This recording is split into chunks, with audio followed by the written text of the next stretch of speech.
I want to endorse the impression that there's underrepresentation of people with disabilities. If the Canadian population of deaf people was superimposed on the population of university professors at the same percentage rate, there should be 300 deaf professors in Canada. And so far, I have only found one other full-time deaf professor in Canada, so we're 298 short. And I think that's a very sad, sad thing that shows that people who are deaf are not getting through the education system. I don't know about the other disabilities, but I think that's a very sad thing.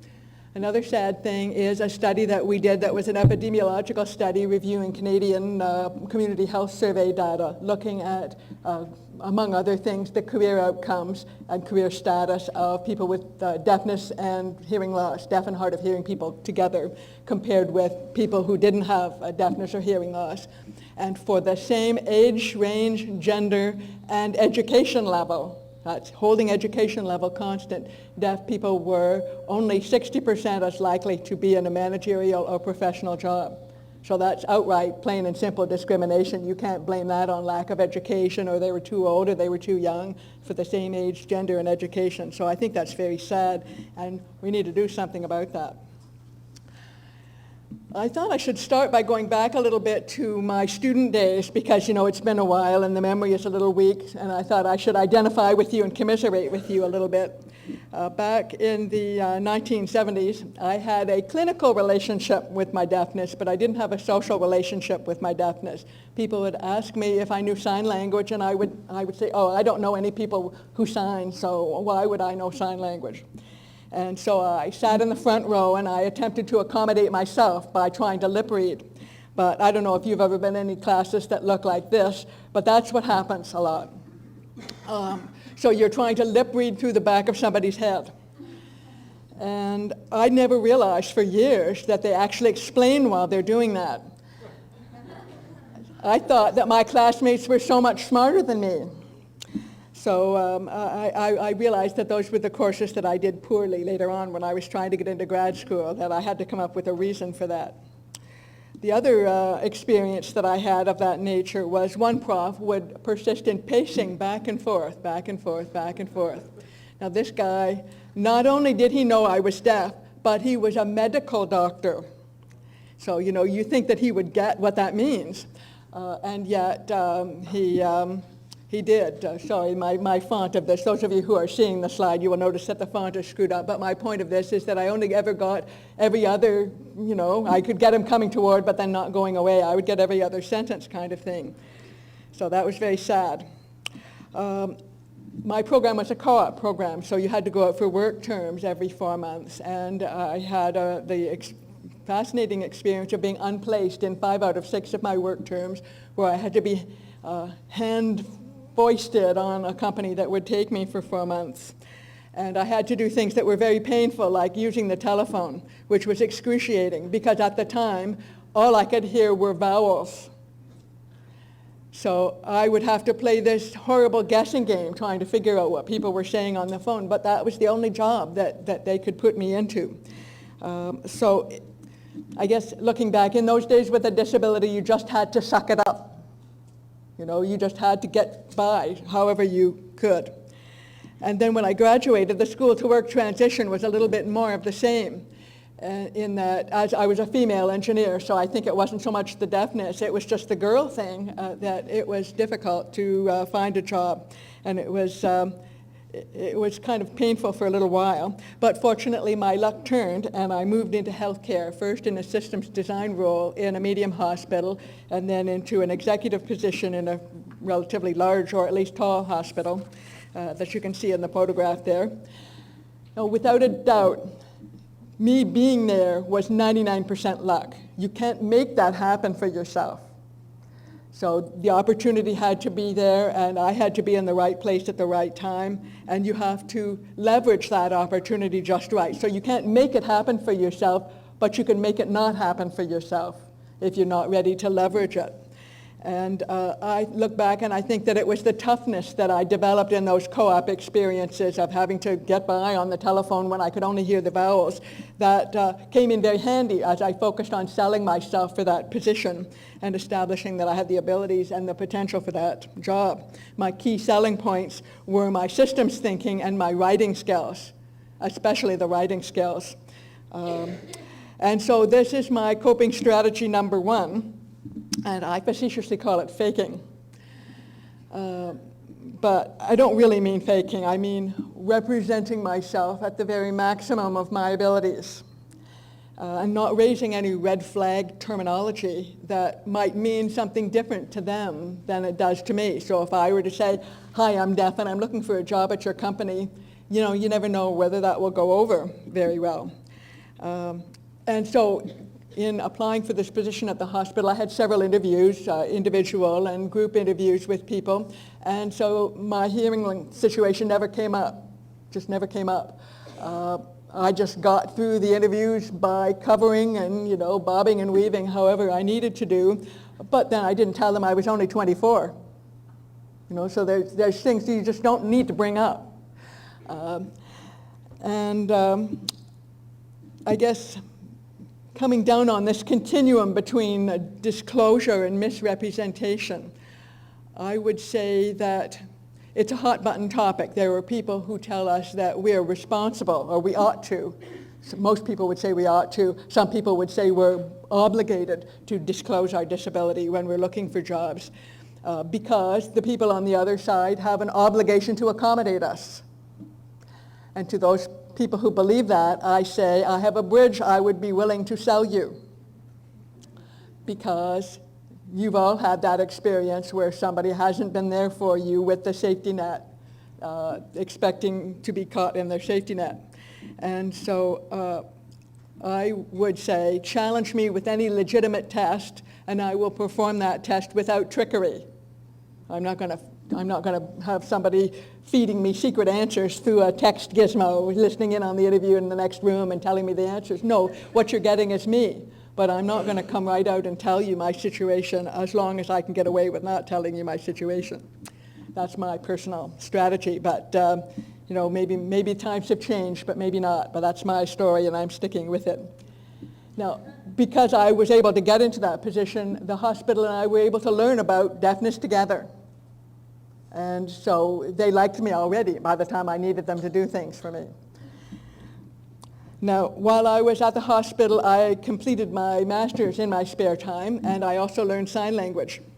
And this gave me a whole new confidence in my abilities to communicate and function in the broader community, I guess you would say. And so it wasn't very long before the desire to go back and do a PhD was burning through my mind, and I had to pursue that. But despite my new coping skills, it wasn't all holding hands and happy days. There was lots of fair weather promises of access, and there were lots of conflicts. I had the university promise to provide interpreters and then be unable to find any. I had scientific societies tell me that they weren't going to provide interpreters. And I had to actually, one occasion, corner the president of the society on the airplane on the way to the conference to get her to promise to pay the interpreters when we got there. And bear in mind that my field of science is human factors engineering, which is oriented towards improving the match between people and technology by recognizing the variability in human characteristics and performance. So, you know, take that into consideration. I've had societies agree to provide interpreters and then refuse to leave the lights on so that I could see them. I've requested interpreting and shown up in the conference city and had them tell me that, well, they did look into it, but they decided it was too expensive, so maybe they thought I could get there a little early and make sure that I grabbed a front row seat, and maybe they'd even be willing to put a reserved sign on the front row seat for me. Well, I'll tell you what's expensive. Being stuck for 4 days in a foreign luxury hotel, sitting in a dark room, lip reading through the back of somebody's head. And this is really important, you know, going to scientific societies is very critical for somebody who's in a professional scientific or technological field. You need to keep up with technology for one thing, but you also need to network, because then when you're ready to move ahead in your career, those people who know you from those environments will be people who will help you advance in your career. So this fair weather promises of access and all those failures is my coping strategy number 2. Do not take yes for an answer. Always make sure that those accommodations, when people say, sure, yes, absolutely, we do that, make sure that they're thinking the same thing that you're thinking. Because if they are not actually accommodating your needs when you get there, you've wasted a lot of time and gone through a lot of pain and suffering. Now, one problem is that people in science and technology particularly are pretty smart. And oftentimes, those smart people think they've got a better idea. And this next picture here, this is a picture of a cartoon of a guy pushing on a door labeled pull, and the sign says Mid-Vale School for the Gifted. I have had event organizers unilaterally substitute other things that looked like access to them, but were not access to me. And the most hysterical example was I turned up at a meeting, they'd forgot to book the interpreters. Normally they did, they were very good, but this time they forgot. And they had a guy on staff who was a parent of a deaf child, and he was going to interpret for me.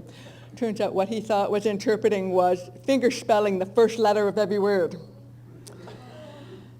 Or shown up at a meeting of an organization that I will not name because it would be absolutely humiliating for them, but they really ought to know better. And they had unilaterally decided that I would use CART interpreting, computer access or communication access real-time translation, to give me text transcription, which was a perfectly adequate transcription, but I didn't want that. Because in my situation, I want accommodations that are more human in nature, because I also have Asperger's syndrome, and I have zero ability to relate to people on a human level. So I need to have at least something to grasp onto that keeps me engaged in the human interaction. Now, the trouble is that it's hard, oh geez, this is not the right file. In these black boxes on the slide, for those of you who are watching the slide, is different symbols related to deafness. Some people want lip reading, some people want to use ASL, some people want cochlear implants, some people want text. If we can't all agree with each other, it's pretty hard for other people to know exactly what we will want. And so it's very important that we are clear what our personal needs and preferences are. I can't get over the lengths that people will go to try to automate this whole process. They want to get rid of the CART reporter and bring in a computer that will translate from text using automatic speech recognition. They want to get rid of the sign language interpreter because they're too expensive and their lunch costs too much or something. They want to get rid of all these people and automate the accommodation process. So here we have a situation where, supposing I've automated the interpretation process, I'm looking at text on a screen and I'm imagining a parade where Snow White's going down in the parade, and I'm not looking at Snow White. I'm supposed to. I'm the audience. My job is to look at Snow White when she goes by and wave when she waves back. And my imagined dialogue with Snow White is Snow White going, yoo-hoo, yoo-hoo, I've been waving at you, why aren't you looking at me? Where this is the right way to accommodate me, where Snow White knows why I'm not looking at her, because she can see the interpreter there and she realizes that I'm engaging with her through this intermediary. That's a human relationship, and people accept that more than if you're looking at the gadget or gizmo technology that I showed you before.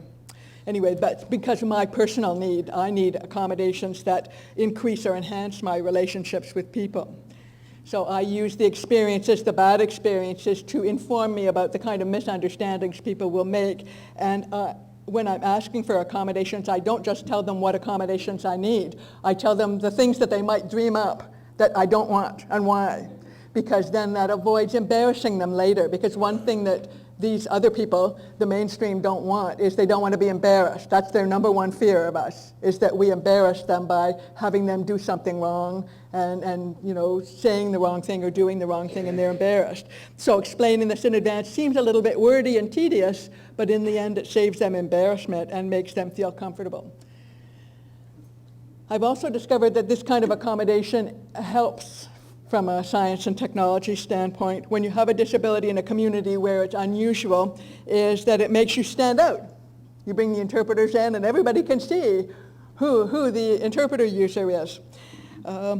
However, I've also discovered that some people don't really quite understand how it works. So that the break happens and they come and they accost me and they want to talk about something, but they didn't want to interrupt while I was talking to the deaf people, because they were the ones who were signing, of course. So they think that they're the deaf people. But all things considered, I stand out in the beginning, but people will always remember that they met me before because they see me and work with me with the interpreter there. They might go home at the end of the day and they tell their wife and kids, you know what, there was a deaf person at that conference today. It was really cool. The interpreters were there all day. I can't imagine how they interpret all that language into sign language or whatever conversation they have at the dinner table, and they remember. So that's an asset for me later on. So you're an educator. And some people say, I didn't sign up for that. I just want to be a scientist. But bottom line is, again, suck it up. You know, if you're the trailblazer, you have to do that in order to be in the space that you're in. And it also might help somebody who's following along afterwards. So leave big footprints while you're going. Another good thing about science and technology is that, like deaf culture, people tend to be pretty direct. So it is an advantage for me when I don't have any empathy to be able to communicate about science and technology things. I have no luck at all communicating with business and social work people. I just can't understand what they're on about at all. But engineers, I get them. And this is partly the reason why when I do my research, I kind of stay in the human factors stuff and I steer away from the deafness and disability related research, although I have done a little bit. But I get the impression that most people who study deafness-related things are not deaf themselves, and they think that's an asset because it makes them objective. And if I try to study deafness-related things, they think I don't know. I actually had a paper come back from a journal where the peer reviewer had said, obviously this author knows nothing about deafness. Okay, just because I disagree with you, obviously I don't know anything. I had a paper, co-authored a paper with some other deaf academics talking about the problems and barriers encountered by deaf people in pursuing academic careers. The journal returned it with comments saying, you know, they really didn't know about this because they thought that maybe deaf people should go into deaf studies, you know, linguistics and stuff related to deafness, and then the rest of the academic world wouldn't have to deal with it because we would be talking to people who could naturally already talk to us, and we wouldn't impose on the rest of them or whatever was their thinking. They weren't exactly clear what should happen when a physicist has a head injury and becomes deaf overnight, or, you know, somebody who is born with a burning passion to do biology and wants to do that. No, they thought that we should go into deaf-related things. And so this is my coping strategy number 3, to pick my battles. Sometimes when I get that kind of feedback, I send back a snarky reply. And I just eviscerate the reviewer about how stupid they were, and I build that right into the revised manuscript. You know, there are many idiotic people who believe that. So sometimes I really go to town there. Other times I just go have a good cry in the privacy of my shower, just picking my battles and deciding what I'm going to do. And I've discovered that I don't get half the crap with my scientific reasoning and logic when I do research related to amusement rides. So hey, no, am I going to do that, or am I going to go back and fight these other dragons? Are the promises and possibilities in science and technology so great that people with disabilities should beat a path to the door of the engineering admissions office? I'm not so sure. We used to have deaf students arriving at the Rochester Institute of Technology, where there is this big National Technical Institute for the Deaf in the United States. And they would say when they got there, I want to go into computers, I want to go into engineering, I want to go into science because my parents or my teachers have told me there's lots of jobs there. And that's not the way to go. You don't want to pick a field hoping that you will get scooped up in a big net with lots of other fish. For one thing, the economy works in such a way that if you start with that strategy today, by the time you graduate, 3 years worth of graduates will have filled all those holes in the economy, and then you'll be the one looking for work again. And even picking a field that is in high demand is not a foolproof strategy because, well, there are definite intentions at the corporate level to recruit equitably, but there are a lot of low-level functionaries who are afraid to ask the big boss for permission to do the thing. And they assume that accommodations cost money and they're afraid to ask, so you don't make it beyond that guy. He's your bottleneck in the system, or she's your bottleneck in the system. So the opportunities go to the people who take that low-level guy, something that makes them inspired to take your case upstairs and say, I have got a live one, and I want to bring this person on board. In other words, you have to have something special. You don't want to just hope to be a fish caught up in a net with all the other fish. You want to have something special that will give that person the bravery they need to say, I've got a person that's going to cost a little bit of extra money in HR costs, but it's going to be worth it. Because that when they do go upstairs, they will find that in many corporations, the corporate policies will back that up, but they're afraid to go. Now, I can't tell you how often, as a professor, students ask me what their own goals are. You know, they will say, I have an interview next week with such and such a company and such a job, and I know they're going to ask me what my goals are and where I want to be in 5 years. What do I tell them? Well, you know, I could say, well, you know, I think I want to be a car wash jockey, you know, and see what they say, you know. Basically, what you're doing is you're offering that person the opportunity to define your identity and define your life. That's crazy. But people say that because they want to seem flexible, and it doesn't make them seem flexible. It makes them seem needy. You have to have your goal. You have to have, at any point in time, you can change your goal every day if you want to, but at any point in time when somebody asks you what your goal is, you have to be able to speak passionately about this goal and sell it. And if that means business or early childhood education or art, if that's the thing that you're passionate about, then that's what you should do. And if it's science and technology, then that's what you should do. But it has to be something that you can sell. Bottom line, quite a lot of my success was luck. I just take credit for being ready for luck and grabbing those opportunities. And nobody has a crystal ball, so you know, you don't know. You just have to be ready for luck. These were my strategies. The first one, I called it faking, but I really mean no red flag, unnecessary disclosure. Just be you. Don't be a label. Don't take yes for an answer. Always help them understand what your accommodations are and why. And bring up and anticipate those inaccurate assumptions. I pick my battles and go where I'm wanted. There's no point putting myself through pain.